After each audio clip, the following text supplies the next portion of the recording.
स्वस्थ होने वालों की दर 84% से ज्यादा हुई। कल रात तक राज्य में मिले करीब 1900 पॉजिटिव मामले।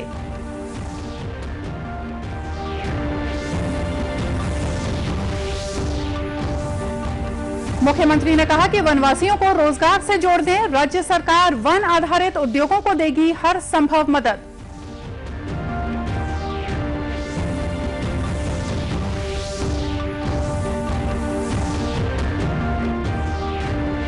कृषि सुधार कानून की वास्तविक जानकारी जन जन तक पहुंचाने के लिए भाजपा का छत्तीसगढ़ सहित देश भर में जनसंपर्क अभियान जारी।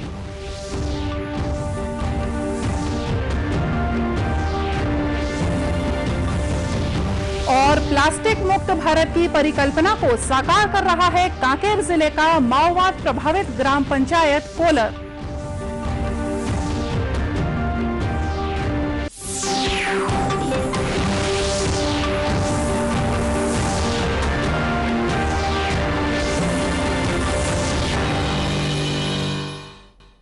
नमस्कार, आप देख रहे हैं दूरदर्शन समाचार। मैं हूं मोनिका शर्मा और आइए अब देखते हैं समाचार विस्तार से। देश में कोरोना संक्रमण से स्वस्थ होने वालों की दर 84% से ज्यादा हो गई है। केंद्रीय स्वास्थ्य मंत्रालय के मुताबिक बीते 24 घंटों के दौरान 76,000 से ज्यादा मरीज कोरोना संक्रमण से मुक्त हुए हैं। इस तरह देश में कोरोना से ठीक होने वाले मरीजों की कुल संख्या 55,86,000 से ज्यादा हो गई है। स्वस्थ होने वालों की संख्या लगातार बढ़ने से वर्तमान में संक्रमित लोगों की संख्या कुल संक्रमित मामलों का केवल लगभग 14% रह गया है। इस समय देश में करीब 9,34,000 मरीजों का उपचार चल रहा है। वहीं बीते 24 घंटों के दौरान 74,400 से ज्यादा कोरोना संक्रमित नए मामलों की पहचान हुई है। कल रात तक इनमें से 1900 से ज्यादा मामले छत्तीसगढ़ से मिले हैं। रायपुर में 300 से ज्यादा मरीजों की पुष्टि हुई है। बीते 24 घंटों में राज्य के अलग अलग अस्पतालों से करीब 500 मरीज डिस्चार्ज हुए हैं। वहीं होम आइसोलेशन में इलाज कराने वाले 1700 से ज्यादा मरीज कोरोना संक्रमण से मुक्त हुए हैं। फिलहाल राज्य में कोरोना संक्रमित सक्रिय मरीजों की संख्या 28,500 से ज्यादा है। कल रात तक प्रदेश में लगभग 12,600 संदिग्ध मरीजों की कोरोना जांच की गई है। वहीं प्रदेश के ग्रामीण और शहरी इलाकों में कोरोना संक्रमित मरीजों की पहचान के लिए कोरोना सघन सामुदायिक सर्वे अभियान चलाया जा रहा है। स्वास्थ्य विभाग की अपर मुख्य सचिव रेणु जी पिल्ले ने इस बारे में दिशा निर्देश जारी कर सभी कलेक्टरों को अभियान का संचालन प्रभावी तरीके से करने के लिए कहा है। इस अभियान का उद्देश्य कोरोना संक्रमण पर नियंत्रण और मरीजों की पहचान करना है। दुर्ग में आयोजित एक कार्यक्रम में भाग लेने पहुंचे कृषि मंत्री रविंद्र चौबे ने मीडिया से चर्चा करते हुए दावा किया कि लॉकडाउन की वजह से कोरोना संक्रमण के मामलों में काफी कमी आई है। उन्होंने लोगों से अपील की कि वे कोरोना संक्रमण से बचाव के लिए मास्क का इस्तेमाल अवश्य करें।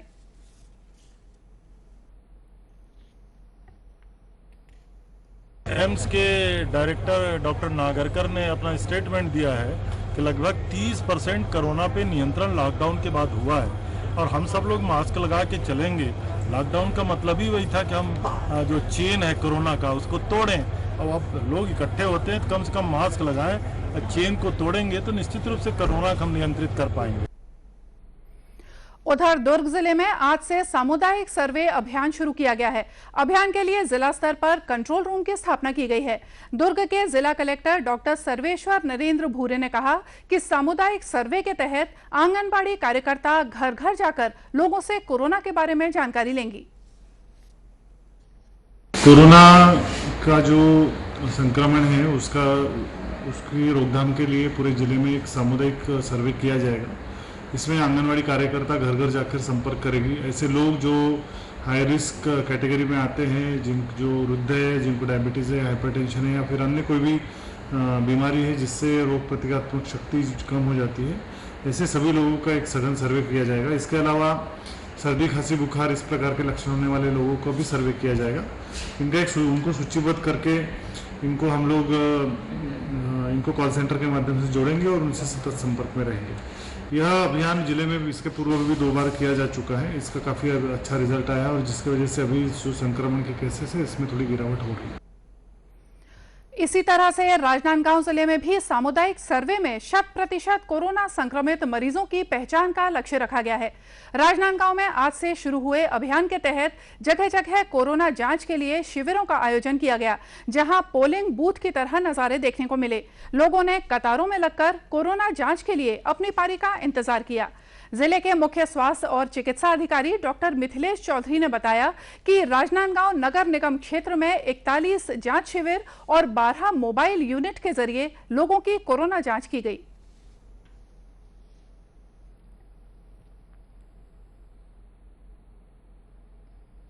राजनांदगांव नगर निगम क्षेत्र में 5 अक्टूबर आज के दिन 41 स्थायी कैंप केंद्र बनाए गए हैं और साथ में 12 जगह पर मोबाइल यूनिट काम कर रही है और इसमें लगभग 300 से 350 स्टाफ यहाँ काम कर रहा है। इसके अलावा मितानी आंगनबाड़ी कार्यकर्ता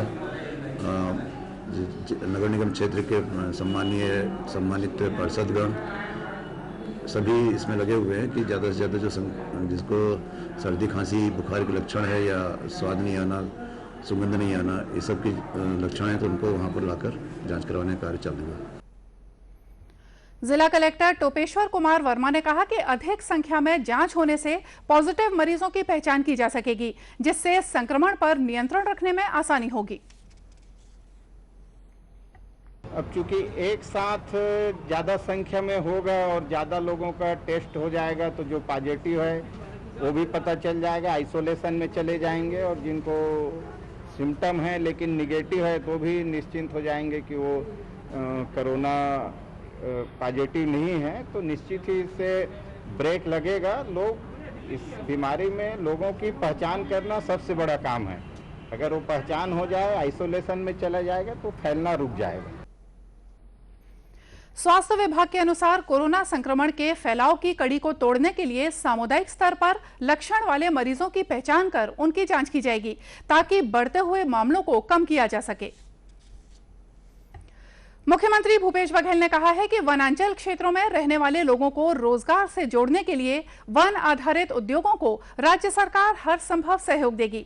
ये बात मुख्यमंत्री ने रायपुर स्थित अपने निवास कार्यालय में उद्योगपतियों और विभिन्न औद्योगिक संगठनों के पदाधिकारियों के साथ चर्चा में कही। इस बैठक में प्रदेश में वन आधारित उद्योगों की स्थापना को लेकर विचार विमर्श किया गया। श्री बघेल ने कहा कि राज्य में बड़े पैमाने पर वन औषधि और लघु वनोपज की उपलब्धता है। इसके साथ ही उद्यानिकी के क्षेत्र में भी असीम संभावनाएं हैं। मुख्यमंत्री ने कहा कि वन आधारित उद्योगों की स्थापना से प्रदेश के आर्थिक विकास को बढ़ावा मिलेगा और वन क्षेत्रों में रहने वाले स्थानीय लोगों के लिए रोजगार के नए द्वार भी खुलेंगे। श्री बघेल ने यह भी कहा कि सरकार स्थानीय लोगों की सहभागिता से जंगलों की सुरक्षा और जीविकोपार्जन की गतिविधियों को बढ़ावा देना चाहती है। संसद से पारित कृषि सुधार कानून की वास्तविक जानकारी जन जन तक पहुंचाने के लिए भारतीय जनता पार्टी द्वारा देश भर में जनसंपर्क अभियान चलाया जा रहा है। अभियान के तहत छत्तीसगढ़ में भी भाजपा नेता और पदाधिकारी कृषि सुधार कानून के फायदे बताने के लिए गांव-गांव पहुंच रहे हैं। इसी कड़ी में पार्टी के वरिष्ठ नेता और राज्य के पूर्व कृषि मंत्री चंद्रशेखर साहू ने पिपरौद गांव से आत्मनिर्भर भारत अभियान के तहत किसान बैठक ली। बाद में मीडिया से चर्चा करते हुए उन्होंने बताया कि किसानों और उनके परिजनों को कृषि सुधार कानून की सही जानकारी दी जा रही है। पूरे देश भर में प्रधानमंत्री जी नरेंद्र मोदी जी के आह्वान पर आत्मनिर्भर भारत अभियान को नए कलेवर में किसानों के साथ बातचीत के साथ उसके साथ विमर्श करते हुए और ग्रामीण अंचल में जो किसान बैठका है उसकी शुरुआत कर रहे हैं पिपरौद से, ताकि ये जो कृषि सुधार का कानून केंद्र ने पारित किया है, संसद ने पारित किया है, उसकी वास्तविक जानकारी लोगों तक पहुंचे, हमारे किसान भाइयों तक पहुंचे। किसान साथी के अलावा किसान परिवार से जुड़े हमारी महिलाएं, उनको भी इसकी जानकारी हो। वहीं हमारे संवाददाता ने दुर्ग में कुछ किसानों के साथ चर्चा की और कृषि सुधार कानूनों के बारे में उनकी राय जानी। पाटन विकास खंड के किसानों ने कहा कि इस कानून से बिचौलियों से छुटकारा मिलेगा और वे अपनी फसल देश भर में कहीं भी अच्छी कीमत पर बेच सकेंगे। गौरतलब है कि कृषि सुधारों पर आधारित 3 कानूनों के जरिए किसानों को बीमा और ऋण सुविधा भी दी जाएगी। प्लास्टिक मुक्त भारत की परिकल्पना को मूर्त रूप देने में कांकेर जिले के दूरस्थ ग्रामीण अंचल में रहने वाले लोगों ने एक सराहनीय पहल की है। अक्सर ये देखा जाता है कि सामाजिक या पर्यावरण सुधार से जुड़ी सरकार की कोशिश जागरूकता में कमी की वजह से केवल कागजों तक सिमट कर रह जाती है, लेकिन कांकेर जिला मुख्यालय से करीब 110 किलोमीटर दूर स्थित माओवाद प्रभावित ग्राम पंचायत कोलर में रहने वाले ग्रामीणों ने प्लास्टिक मुक्त भारत के सपने को साकार करने में कोई कमी नहीं छोड़ी है। दर्शकों, आपको बता दें कि इस ग्राम पंचायत के लोग बीते 1 साल से किसी भी काम के लिए प्लास्टिक का इस्तेमाल नहीं कर रहे हैं। गांव में जगह जगह दीवारों पर संदेश लिखकर लोगों को प्लास्टिक के इस्तेमाल के प्रति आगाह किया गया है। कोलर ग्राम पंचायत में किसी भी प्रकार के आयोजनों में भी दोना पत्तल में ही खाने पीने की व्यवस्था की जाती है। गांव के पूर्व सरपंच तेज सिंह बघेल ने बताया कि ग्राम सभा में प्रस्ताव पारित कर प्लास्टिक कैरी बैग के उपयोग पर पूरी तरह से रोक लगा दी गई है।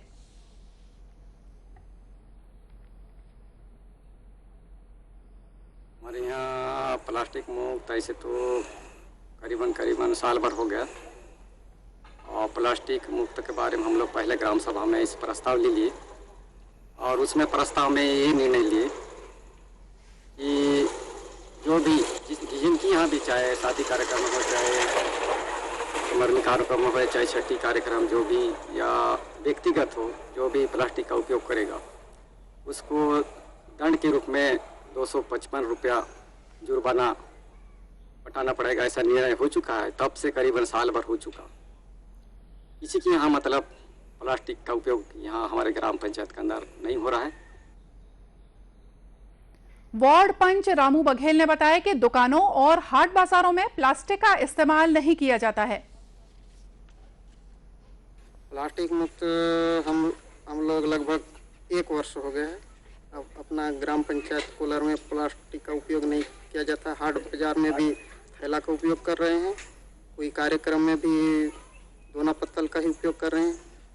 यहाँ तक कि हमारे जितने भी ग्राम पंचायत में किराना दुकान है उसमें भी प्लास्टिक का बिक्री नहीं हो रही। अंतागढ़ ब्लॉक के अंदरूनी क्षेत्र में स्थित कोलर ग्राम पंचायत के लोग प्लास्टिक के दुष्प्रभाव को लेकर जागरूक हैं, जो कि शहरी क्षेत्रों में रहने वाले लोगों के लिए एक सबक है। इस तरह के स्लोगन पूरे कोलर ग्राम पंचायत के प्रत्येक वार्ड में लिखे गए हैं। यह लोगों को जागरूक करने का एक बहुत अच्छा माध्यम है। विगत 1 वर्षों से कोलर ग्राम पंचायत का कोई भी व्यक्ति प्लास्टिक का इस्तेमाल नहीं कर रहा है, जिससे यहाँ के पर्यावरण पर और मवेशियों के स्वास्थ्य पर काफी अच्छा असर पड़ा है। Jayant Kumar Rangari, DD news, Kanker. और आइए देखते हैं अंत में मुख्य समाचार एक बार फिर से। देश में कोरोना संक्रमण से स्वस्थ होने वालों की दर 84% से ज्यादा हुई। कल रात तक राज्य में मिले करीब 1900 पॉजिटिव मामले।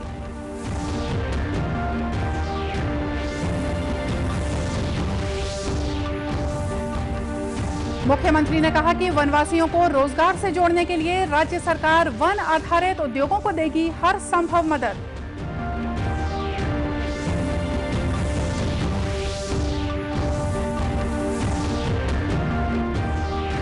कृषि सुधार कानून की वास्तविक जानकारी जन जन तक पहुंचाने के लिए भाजपा का छत्तीसगढ़ सहित देश भर में जनसंपर्क अभियान जारी।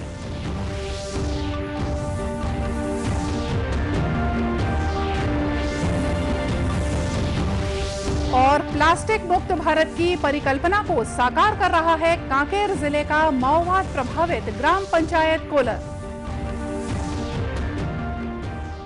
और चलते चलते आपको याद दिला दें कि कोरोना से बचाव के लिए मास्क, सैनिटाइजर के साथ ही सोशल डिस्टेंसिंग का भी पालन करें। कोरोना को हराना है, मास्क जरूर लगाना है। और इसी के साथ हमको दीजिए इजाजत। नमस्कार।